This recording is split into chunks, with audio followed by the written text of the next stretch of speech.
വാർത്തകൾ നോക്കാം വിശദമായി. അസമിൽ പുതുചരിത്രം. വടക്കുകിഴക്കൻ മേഖലയിലെ തന്ത്രപ്രധാനമായ ചൈനീസ് അതിർത്തിയിൽ ആദ്യത്തെ എമർജൻസി ലാൻഡിംഗ് ഫെസിലിറ്റി രാജ്യത്തിന് സമർപ്പിച്ച് പ്രധാനമന്ത്രി നരേന്ദ്രമോദി.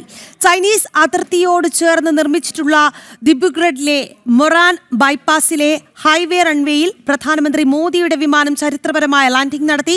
ഇതാദ്യമായിട്ടാണ് ഒരു പ്രധാനമന്ത്രിയുടെ വിമാനം ദേശീയപാതയിൽ ലാൻഡ് ചെയ്യുന്നത്. പ്രധാനമന്ത്രി ഉദ്ഘാടനം നിർവഹിച്ചതിന് പിന്നാലെ ഇന്ത്യൻ വ്യോമസേനയുടെ എയർ ഷോയും നടന്നു.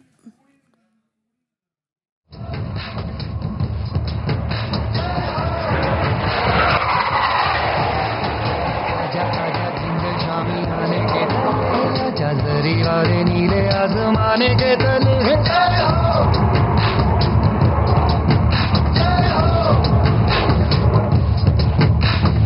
आजा आजा जिंदे शामी आने के तले आजा जरी वाले नीले आसमाने के तले